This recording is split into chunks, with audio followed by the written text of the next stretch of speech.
durable. Qui a envie de changement ce matin? Ça, en général, on a envie. Qui a envie de changement durable? Vous savez ce que ça veut dire, durable? N'est-ce pas? Ça veut dire qu'il va continuer. C'est pas juste maintenant. C'est comme cette joie qui est une joie d'un moment et puis qui tout à coup s'effrite. On veut une joie durable.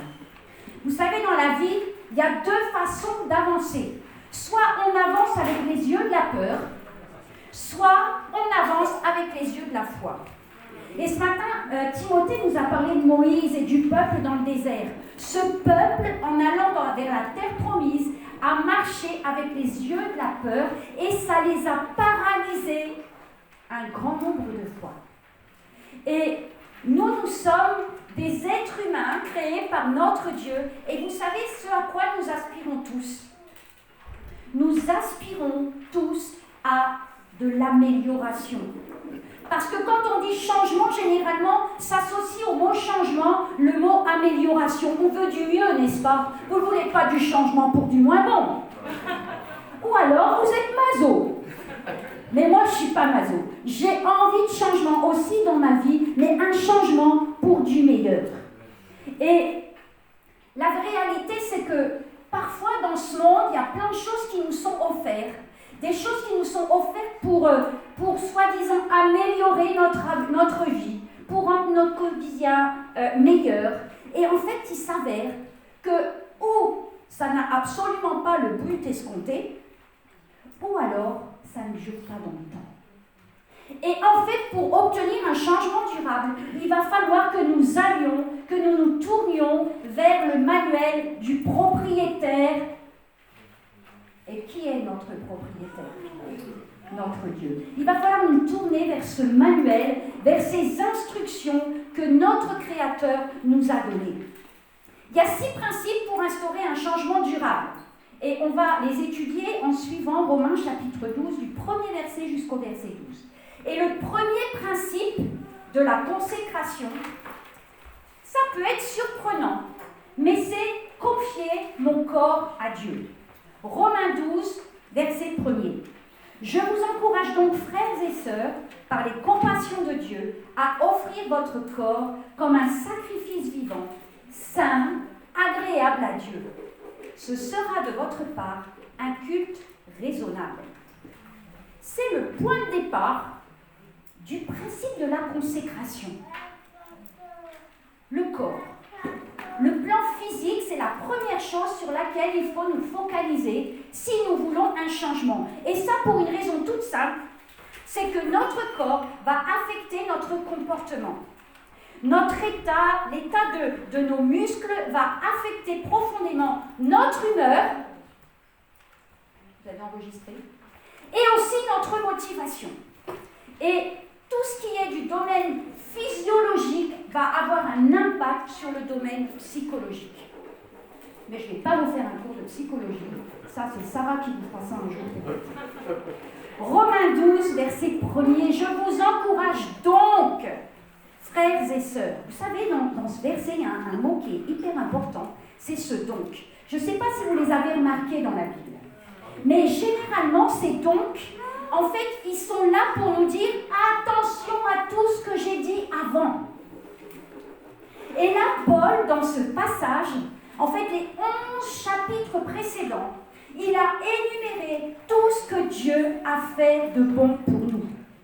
Dans tous les chapitres qui précèdent, tout ce que Dieu a fait de bon pour nous. Et du coup, après, il dit donc, compte tenu de toutes les bontés de Dieu que je viens d'énumérer, eh bien, Dieu vous demande d'offrir vos corps.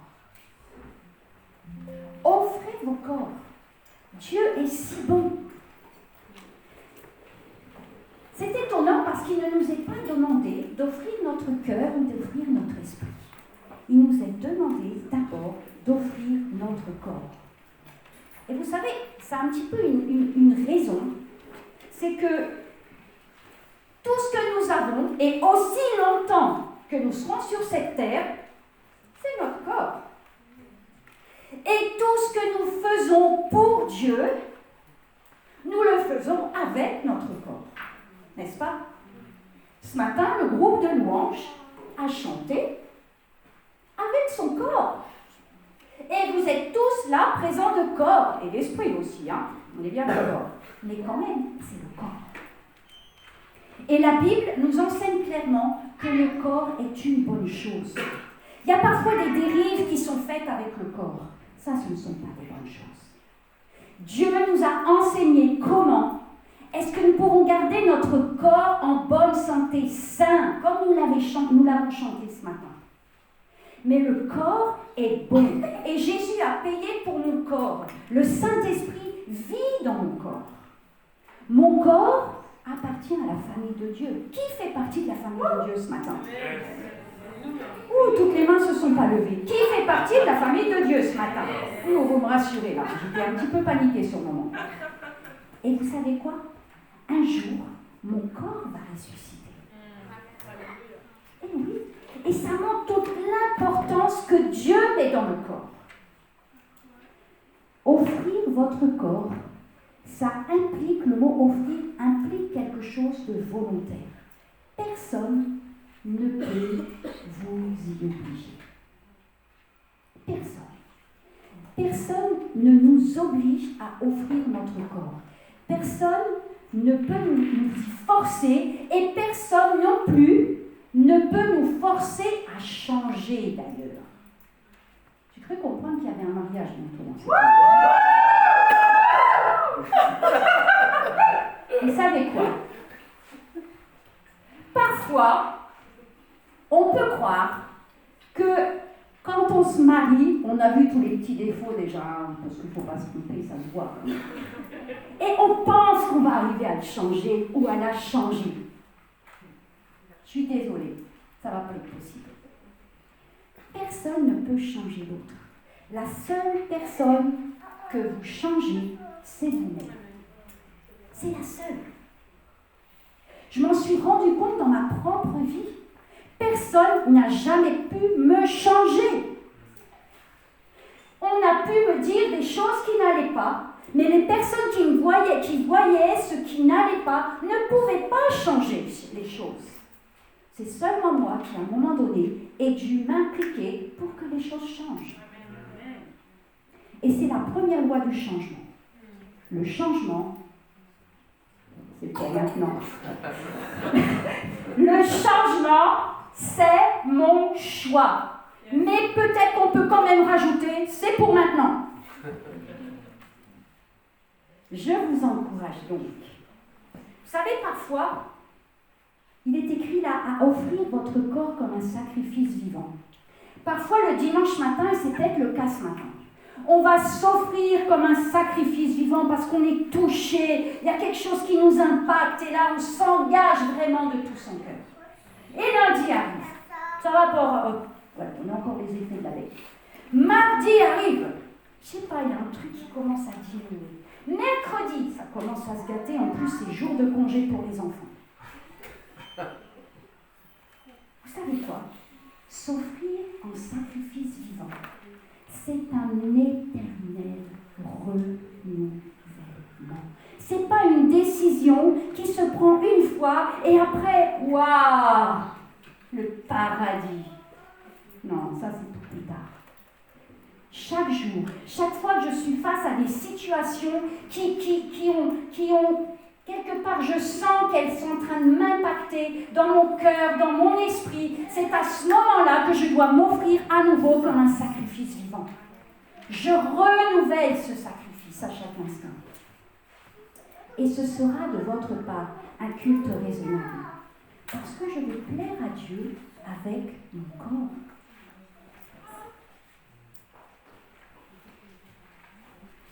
Juste, je pense à quelque chose. Vous savez, parfois, il y a des gens qui, face à des situations difficiles, ont des réactions qui vont avoir un impact douloureux pour leur corps. Je pense par exemple à ceux qui sont anorexiques. Je ne sais pas pourquoi le Seigneur met ça sur ma pensée ce matin-là. Mais quand tu te trouves face à cette situation, peut-être c'est quelqu'un qui regarde ce matin devant l'écran plus tard, Quand tu te trouves dans une situation qui va te pousser à faire à ton corps quelque chose qui n'est pas bon, c'est le moment de renouveler ton corps, donc ce sacrifice vivant. C'est le moment de le redire, c'est le moment de le reproclamer, pardon. Nous pourrons faire 3 choses avec notre corps qui équivalent à des actes d'adoration. C'est surprenant, c'est dérangeant quelque part un peu ce thème. Parce que peu de fois, comme disait Pascal la semaine dernière, peu de fois on a entendu des prédications, des thématiques autour du corps. Et quelque part, ça vient un petit peu nous bousculer. Moi, ça me bouscule aussi. Et la première chose, parce que en fait, ce que nous allons faire pour notre corps, parce qu'il appartient à Dieu, ce sont comme des actes d'adoration. Et nous pouvons d'abord purifier le corps de tout ce qu'il salit. C'est super simple. Le débarrasser de toutes ces toxines que nous avons pu intégrer parce que nous avons parfois ce qu'on appelle de la malbouffe. Il y en a très peu ici. Surtout pas les jeunes. Ils mangent hyper sainement.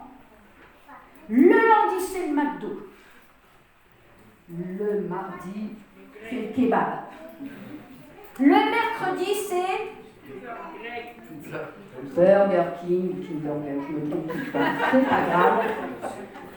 Et ainsi de suite. Bon, j'exagère parce qu'ils ne font pas ça tous les jours, parce qu'en fait, leur bourse ne leur permet pas. Mais franchement, s'ils pouvaient manger toute cette malbouffe tous les jours, je suis sûre qu'ils le feraient. Je ferme la parenthèse. Nous sommes amenés, Dieu nous demande, mais faites une cure de détox. J'ai souvenir, il y a plusieurs années de cela, j'étais vraiment pas bien dans mon corps et j'avais entrepris un jeûne à l'eau. C'était impressionnant. Le 3e jour, j'ai vraiment vomi et j'ai senti des choses vraiment mauvaises qui sortaient. Et j'étais tellement bien dans mon corps après. Je suis persuadée que quelque part, c'était des toxines qui étaient sorties. C'est une évidence pour moi. Purifier le corps de tout ce qu'il salit. Dans 2 Corinthiens 7, verset 1, il est dit « Purifions-nous de tout ce qui souille notre corps et notre esprit, et poursuivons jusqu'au bout la sainteté dans la crainte de Dieu. » Et c'est intéressant, hein? Ici, tout ce qui souille notre corps et notre esprit. Et là encore, c'est le corps qui est mis en premier. Vous savez, ce qui salit le cœur entre par nos yeux et nos oreilles. Ce qui salit notre esprit, ce qui souille notre esprit, c'est ce que nous regardons et ce que nous entendons. Mais ce qui souille notre corps, c'est ce que nous mangeons. Nous devons aussi prendre soin de notre corps si nous voulons aussi offrir à Dieu un culte qui lui plaît. Notre corps a été prêté par Dieu et on est les intendants de ce corps. Dans Éphésiens 5, 29, il est dit « En effet, jamais personne n'a détesté son propre corps. » Et si c'est le cas pour toi ce matin, Dieu veut changer ça. Si tu n'aimes pas ton corps, Dieu veut changer ça. Parce que tu as été fait avec un corps parfait. Et Dieu veut que tu le vois comme quelque chose de beau. Au contraire, il le nourrit et en prend soin, tout comme le Seigneur le fait pour l'Église, la famille de Dieu. On prend soin de notre corps comme Christ prend soin de nous.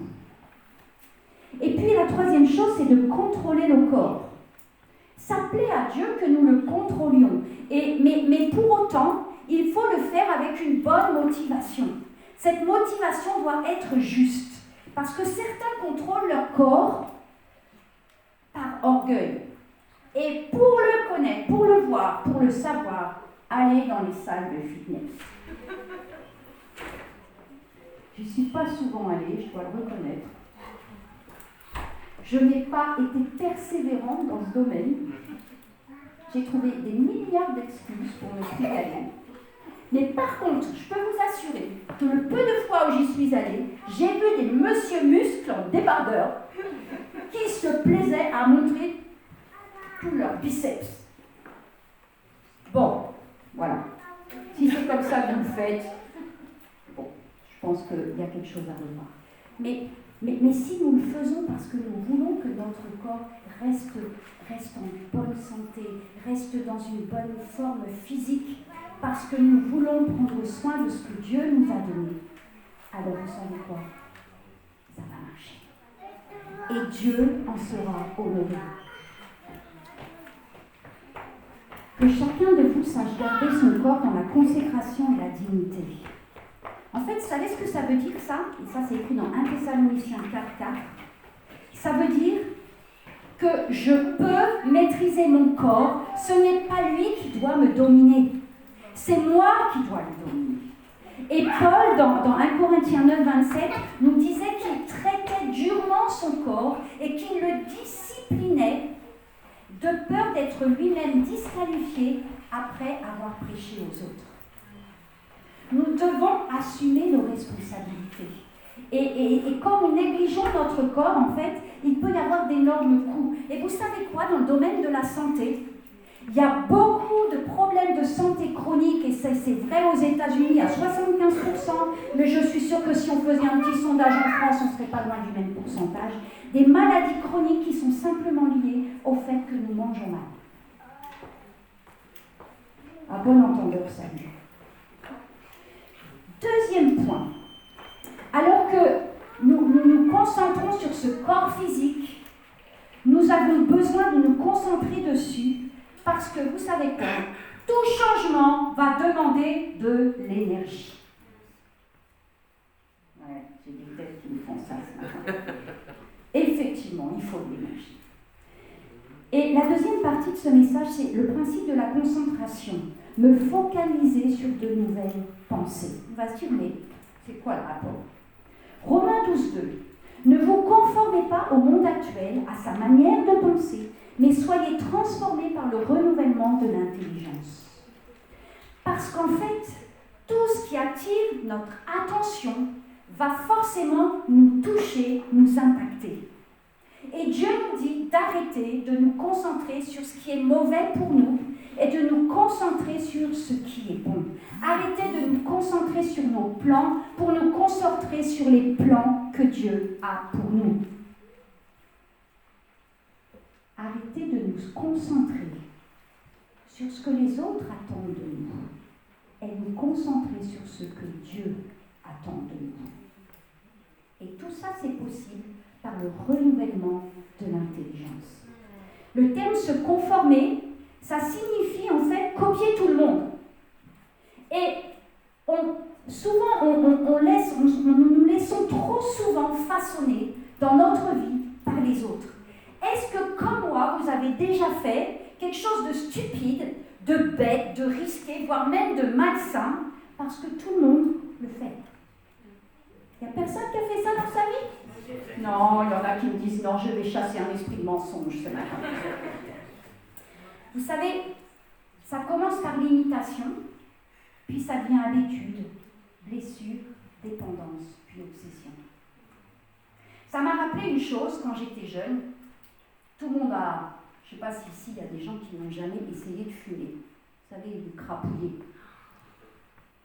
Et ça, vous savez, ça me chatouillait cette envie de savoir qu'est-ce que ça peut bien faire. Et puis j'ai fait un rêve avant d'avoir essayé. Et dans ce rêve, je me voyais fumer une cigarette, puis une autre, et j'arrivais plus à m'arrêter. Et j'étais là, et les cigarettes arrivaient toutes seules dans ma bouche. Et vous savez quoi? Je n'ai jamais touché à une cigarette parce que, vous savez ce que ce rêve voulait dire? C'est oui, si tu essaies, tu ne t'arrêteras pas. C'est bien quand on fait des rêves comme ça.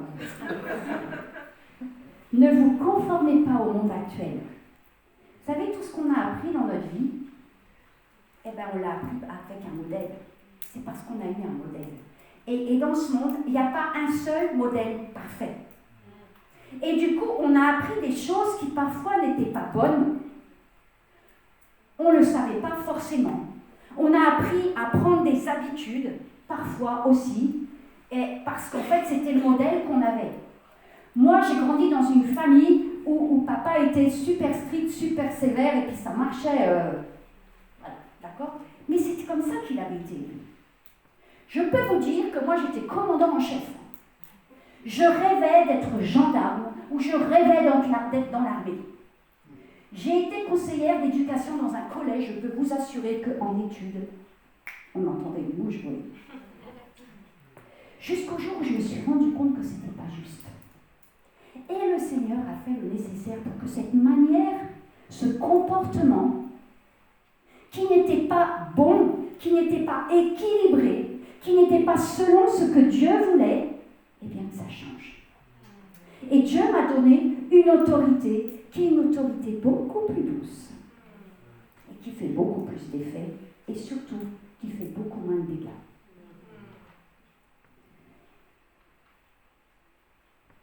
La seconde loi du changement que nous trouvons dans la Bible, c'est que pour changer de vie, je dois changer de modèle. Et le seul modèle parfait, c'est Jésus. Et vous savez, Paul nous dit 6 fois, soyez mes imitateurs. Et là, ça pourrait vouloir dire, pour qui tu te prends, toi. Mais il faut lire la suite. Soyez mes imitateurs, comme je le suis moi-même, de Christ. Et nous devons prier, en préparant ce message et en voyant ça, je me suis dit, nous devons prier pour que nos enfants trouvent les bons modèles.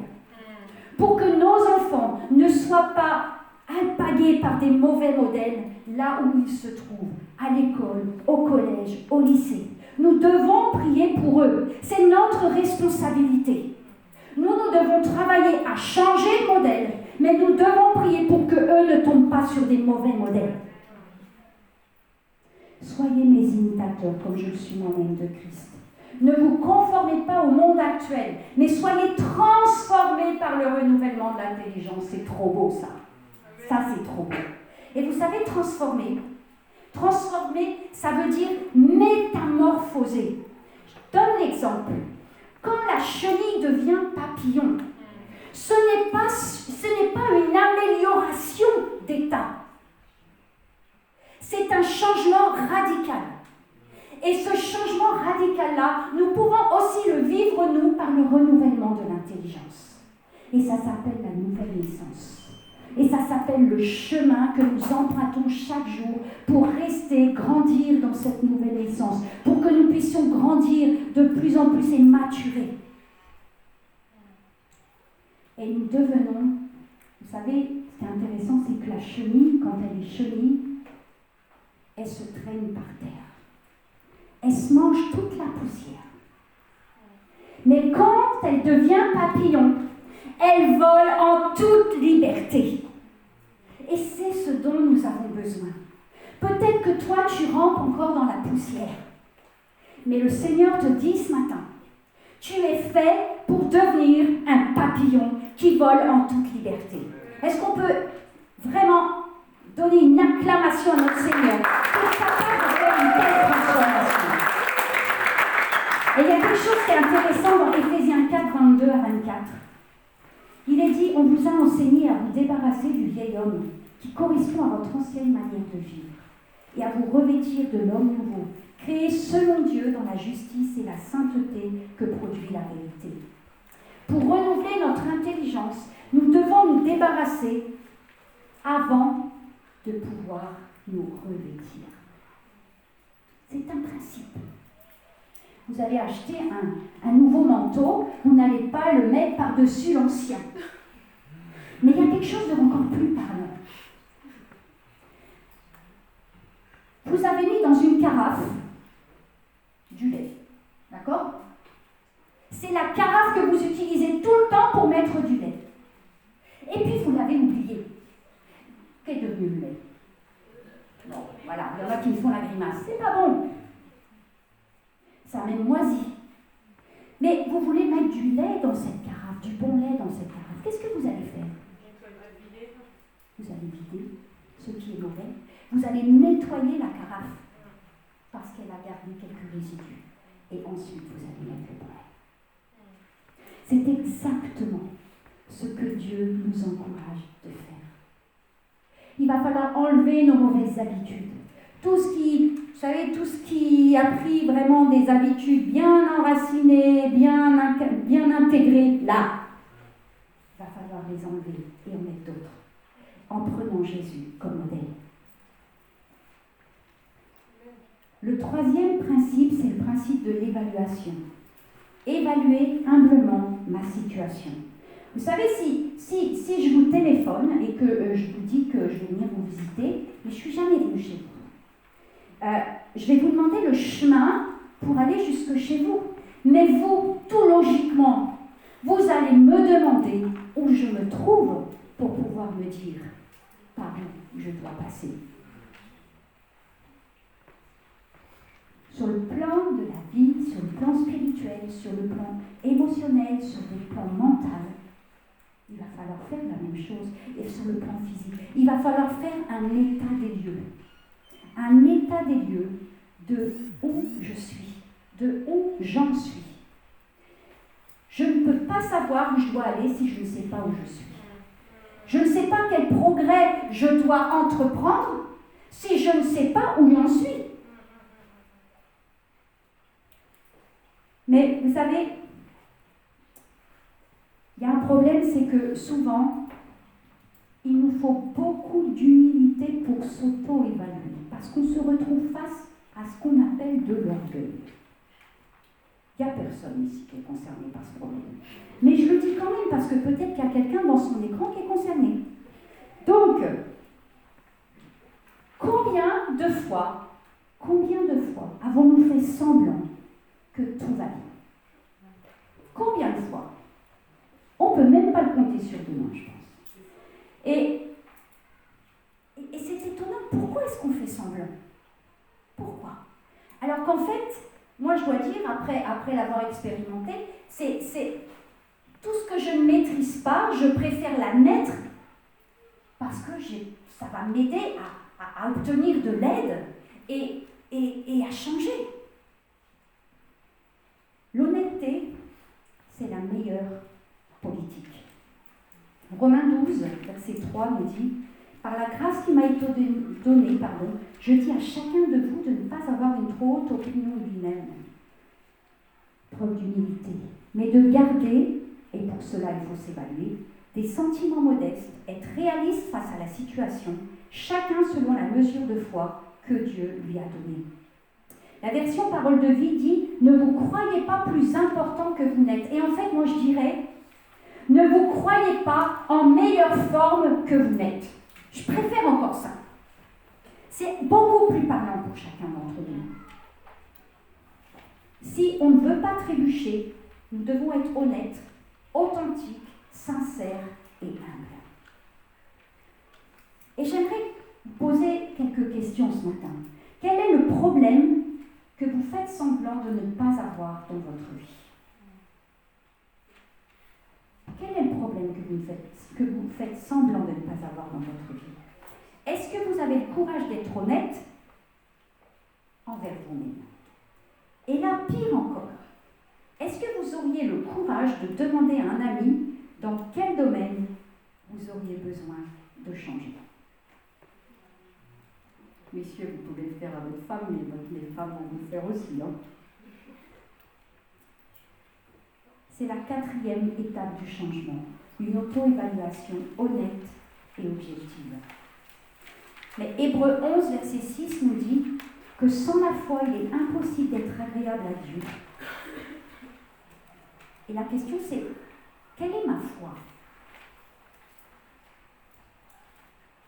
Romains, chapitre 10, verset 17 dit « La foi vient de ce qu'on entend, et ce qu'on entend vient de la parole de Dieu. » En fait, plus on étudie la parole de Dieu, et plus notre foi grandit, parce que la parole nourrit à la fois notre âme et notre foi.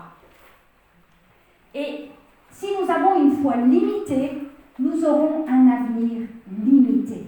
Si nous avons une foi illimitée, nous aurons un avenir illimité. Dans Matthieu 9, verset 29, Jésus dit « Soyez traités conformément à votre foi. » En fait, on avance à la mesure de la taille de notre foi. Mais vous savez, savez quoi? Notre foi, la foi, c'est pas quelque chose qui s'acquiert juste en une fois. C'est à travers la parole de Dieu, à travers les moments où j'ai engagé le peu de foi que j'avais, que du coup je grandis dans ma foi. Et si je ne connais pas cette mesure de foi, je ne peux pas m'appuyer dessus pour grandir. Et si je ne connais pas la mesure de ma santé, je ne peux pas prendre d'engagement pour l'améliorer. Et ça, c'est vrai dans tous les domaines. C'est pour ça que dans ce plan, nous avons aussi besoin de fixer des buts, et il y en a qui les ont déjà fixés, de noter les progrès obtenus chaque semaine. Et sur le plan physique, il vous a été demandé de vous peser, de vous mesurer, tour de taille, mesdames, et tout. Et de faire un constat régulier des progrès que vous avez accomplis. Je ne peux pas savoir où je vais si je ne sais pas où je suis. Quatrième principe, c'est celui de la coopération. Et c'est intégrer un groupe de soutien. Qui est dans un groupe? Est-ce que vous avez un groupe Connect là? Si vous n'en avez pas, il faut absolument en avoir un. En tout cas, un groupe avec lequel vous vous réunissez, avec qui vous avez un contact régulier. Parce que sans le soutien de groupes d'amis, on ne peut pas effectuer les changements souhaités. On a besoin d'être soutenu. Nous progressons mieux quand on est solidaire. Vous savez, moi, je pense que si dans cette salle de sport, j'avais quelqu'un pour aller avec moi, peut-être que j'y serais allé un peu plus. Ok? Peut-être, mais c'est pas sûr. L'expression les uns les autres apparaît 58 fois dans le Nouveau Testament.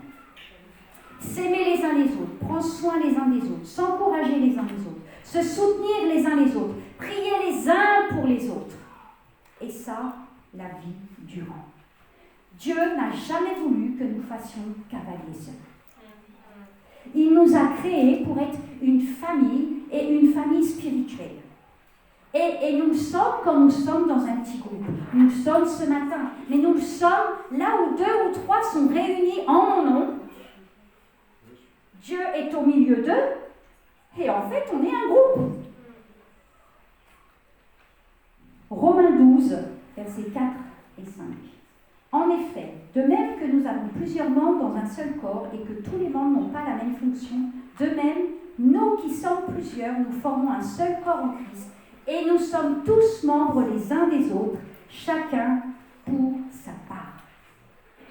Vous parviendrez à rompre vos mauvaises habitudes et entreprendre des changements durables avec l'aide de vos amis et grâce à la puissance de Dieu.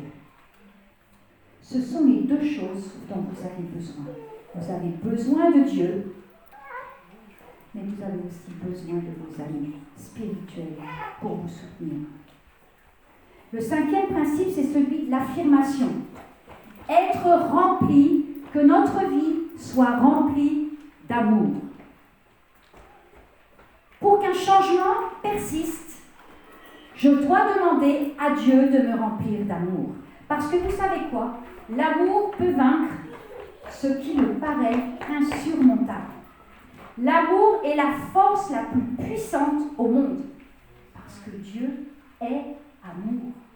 Il est amour. Son essence même est amour. L'amour, ça vivifie, ça ravigore. Vous savez quoi? Les gens qui sont seuls, isolés, qui n'ont aucun contact, lorsqu'ils sont visités par une personne, juste une visite, vous savez quoi? Ça les ravigore. Quelqu'un que vous rencontrez, que vous connaissez peut-être même pas, qui vous semble triste, faites-lui un sourire. C'est une preuve d'amour. Vous allez voir ce qui se passe sur son visage. Il va vous répondre par un sourire. L'amour est une puissance. Le Cantique des Cantiques, au chapitre 8, verset 6, nous dit « L'amour est aussi fort que la mort. » Si l'amour est aussi fort que la mort, ça veut dire qu'il est plus fort que vos dettes, qu'il est plus fort que vos divorces, qu'il est plus fort que tous vos problèmes de famille, qu'il est plus fort que tout ce qui est problématique peut-être dans votre travail, dans vos études, au milieu de tout ce que vous faites. Vous devez remplir votre vie d'amour parce que c'est la plus grande puissance au monde. Et Romains 12 nous dit, verset 9, que l'amour soit sans hypocrisie. Soyez pleins d'affection les uns pour les autres et rivalisez d'estime réciproque.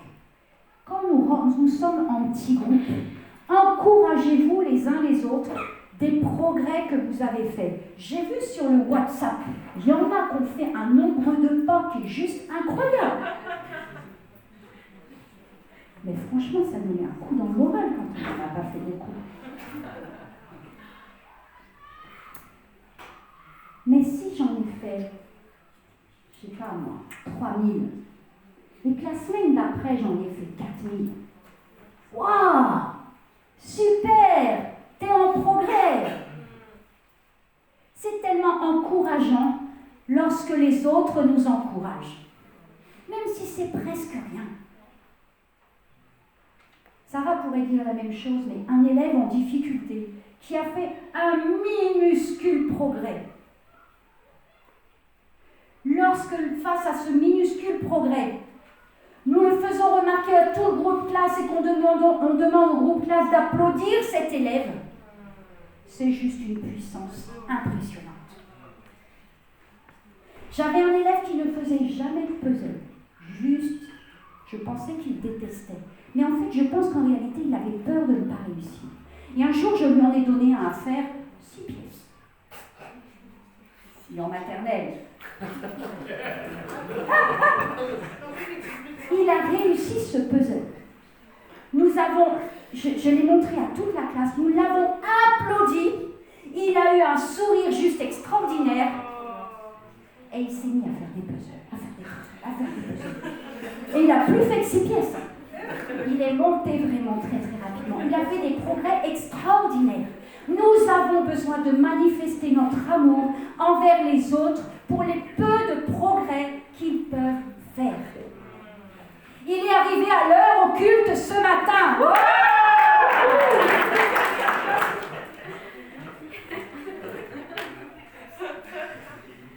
Vous savez quoi? Quand on fait ça, il y a un truc étrange qui se passe. C'est que quand on se donne pour les autres, Dieu s'occupe de nous. Quand on donne de notre temps pour les autres, Dieu s'occupe de nous. Et vous savez quand vous êtes guéri, vous savez que vous êtes guéri quand vous aidez quelqu'un d'autre. Et vous savez, je vais vous parler de quelqu'un. Vous connaissez l'histoire de Job, qui a tout perdu, n'est-ce pas? À la fin, on apprend que Dieu lui a donné le double de ce qu'il a fait. Pourquoi? Parce que Job a prié. C'est pas pour ça qu'il a eu. Job 42, verset 10. L'Éternel rétablit la situation de Job quand celui-ci eut prié pour ses amis. Il lui accorda le double de tout ce qu'il avait possédé.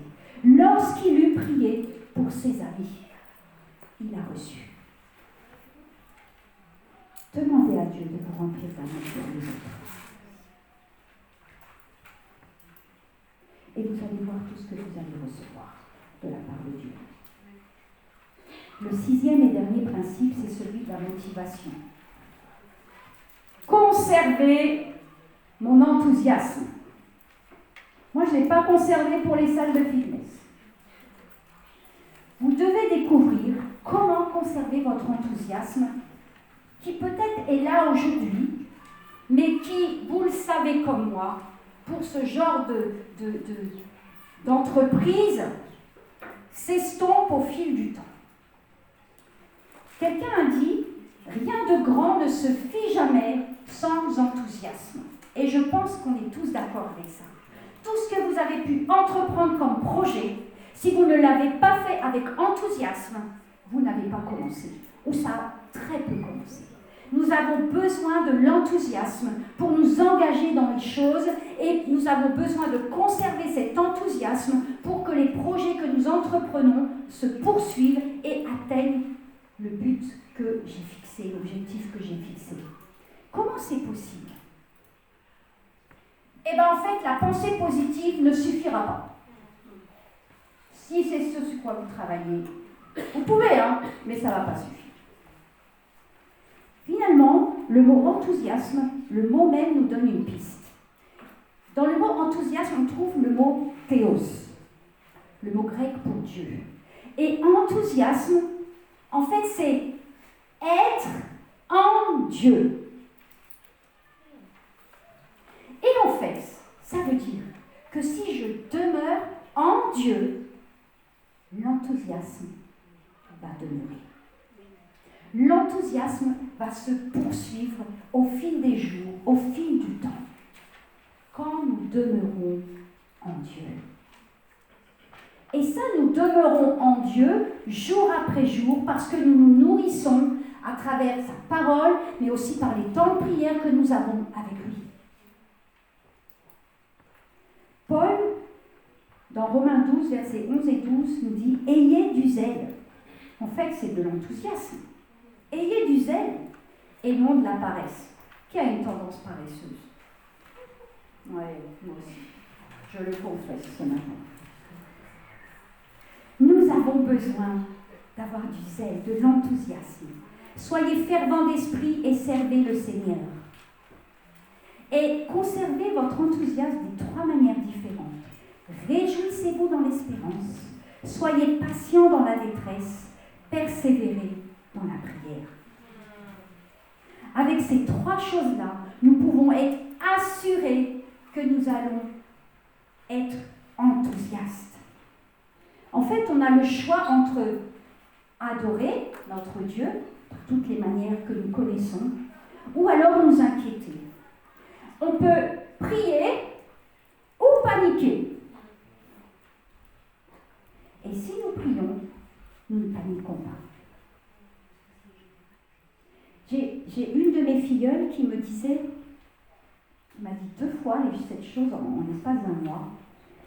Dès qu'elle a quelque chose à faire un petit peu exposé, elle est en stress. Mais c'est un stress terrible. Et on a eu la fête de Noël à l'église et elle me dit, tu sais Tati, j'avais prié pour pas être stressée. Et elle dit, tu sais, quand j'ai fait la fête là, quand j'ai fait mon rôle, j'étais pas du tout stressée. Et cette semaine, elle me dit, tu sais, j'ai dû faire un truc en sport et il fallait qu'on passe les uns après les autres pour montrer ce qu'on avait préparé comme démonstration, un peu, je sais plus quoi, un gym. Elle m'a dit, tu sais quoi, en fait, j'étais pas du tout stressée. Et vous savez quoi? Elle a entendu. Si tu veux ne plus être stressée, il faut prier. Et elle a prié. Et ça a marché. Et si ça a marché pour une petite fille de 12 ans, ça doit marcher pour nous. N'est-ce pas? Si nous nous réjouissons dans l'espérance, si nous sommes patients dans la détresse et persévérons dans la prière, alors nous allons posséder le GPS de Dieu qui nous corrige, qui corrige nos erreurs en douceur, s'il vous plaît.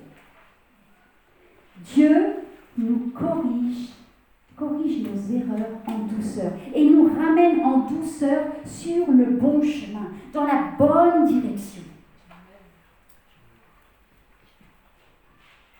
C'est ce qu'il veut pour chacun d'entre nous. Est-ce que vous avez toujours envie de changement? Est-ce que vous avez toujours envie de changement durable? Est-ce que vous pensez que ce changement durable est maintenant possible? Est-ce que vous avez entendu suffisamment le Seigneur vous parler ce matin pour pouvoir dire « Je crois, Seigneur, que ce changement durable, il est possible pour moi. » On va se lever si vous voulez. Et nous allons prier. Je vais faire une prière. Vous pouvez répéter cette prière si vous le voulez dans votre cœur. Je vais la dire suffisamment lentement pour que ce soit possible.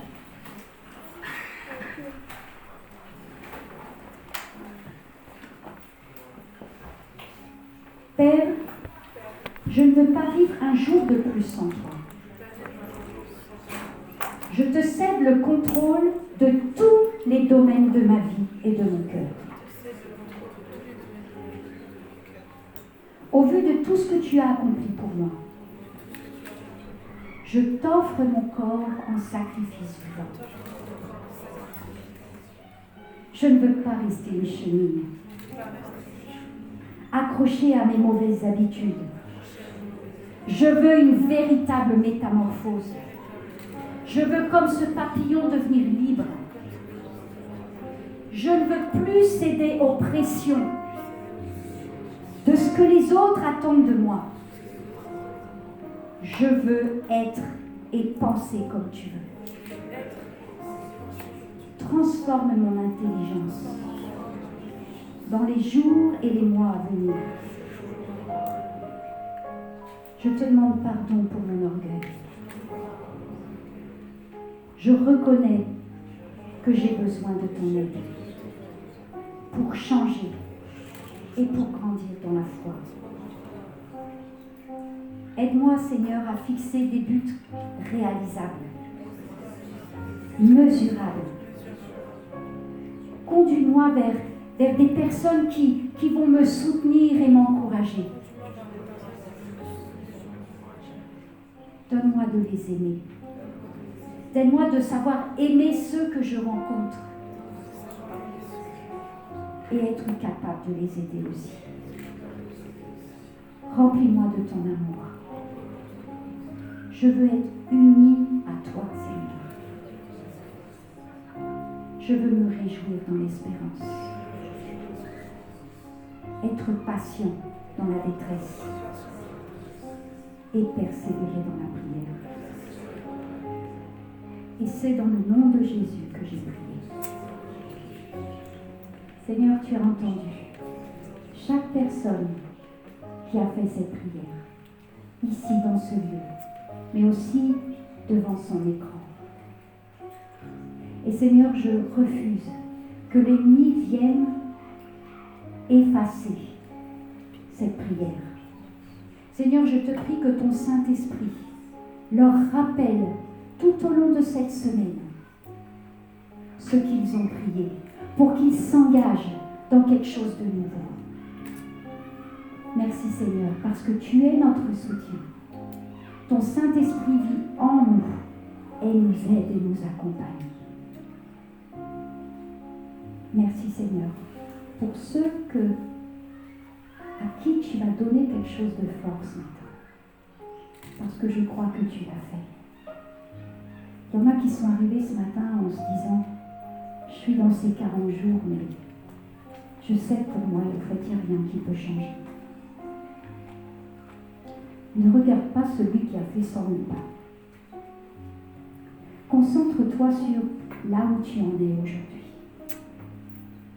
Et fixe-toi un petit progrès pour la semaine qui vient. Et tu t'en fixeras à nouveau un autre pour la semaine suivante. Le Seigneur ne te demande pas de devenir en un jour complètement différent. Il te demande juste de t'engager. Un pas après l'autre.